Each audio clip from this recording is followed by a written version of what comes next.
Aujourd'hui, je vais te parler du sentiment de peur. Sentiment que nous pouvons tous et toutes ressentir. Depuis le Covid-19, beaucoup de choses ont changé dans ta vie. Tu ne vas plus à l'école, tu ne vois plus tes amis. Tu passes tes journées à la maison avec ta famille ou les personnes qui s'occupent de toi. Peut-être que tu as plus peur que d'habitude. Peur que quelqu'un que tu aimes attrape le virus. Peur de ne pas revoir ta grand-mère que tu aimes beaucoup. Voici 3 choses que tu peux faire quand tu ressens cette peur. Tu peux te demander dans quelle partie de ton corps tu ressens cette peur. Sois attentif aux sensations de ton corps. Est-ce que tu as mal au ventre? Ta gorge est-elle serrée? Tes mains tremblent ou sont mouillées? Ensuite, donne un chiffre entre 1 et 10 par rapport à cette peur. Pour bien comprendre si c'est une toute petite peur ou une très très grande peur. Essaye de nommer les pensées qui vont avec cette peur. Toutes ces idées qui te traversent la tête. Peut-être que tu penses à ton papa ou ta maman s'ils devaient tomber malades et que tu sois séparé d'eux. Alors le soir, tu ne veux pas aller te coucher seul dans ta chambre. Ou tu as peur car ta maman va travailler malgré le confinement. Maintenant, voici quelques petites astuces pour t'aider à faire face à cette peur. Dis-toi que c'est ok et normal de ressentir de la peur et prends quelques minutes pour l'écouter. Tu peux dire à ta peur, tu as le droit d'exister. J'écoute ce que tu veux me dire à ce moment de ma journée.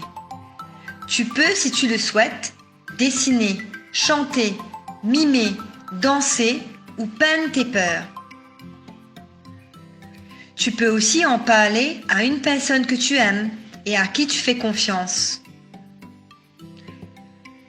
Tu peux fabriquer un bracelet d'amour et de sécurité qui te protège et un pour chaque membre de ta famille.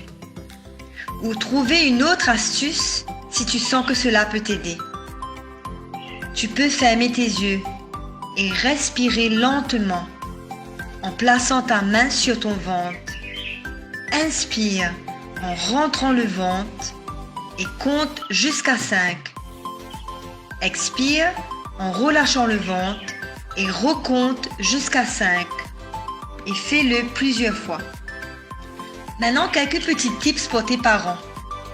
Nous adultes avons souvent tendance à minimiser ou nier nos émotions et celles de nos enfants.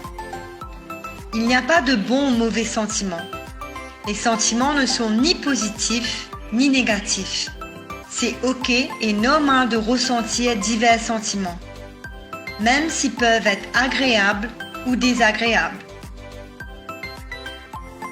La peur est souvent liée au danger, à l'inconnu, à l'insécurité, à la menace. Et elle est reliée à un besoin de protection, d'aide, de compréhension, de sécurité et de réassurance.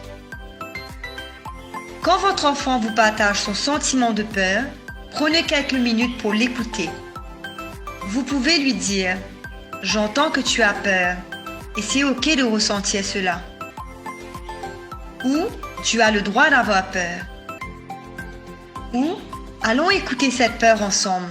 Que nous dit-elle » C'est très important de donner de la place à tous les sentiments que nos enfants ressentent et que nous ressentons.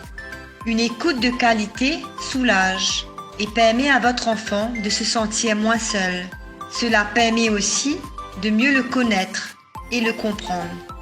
Évitez de lui dire « Ça ne sert à rien d'avoir peur. T'inquiète pas, ça va passer.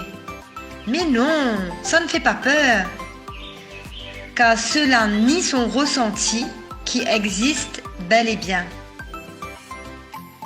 Prenons le temps tous ensemble d'être, d'écouter et d'accompagner nos enfants dans ce qu'ils vivent et ressentent.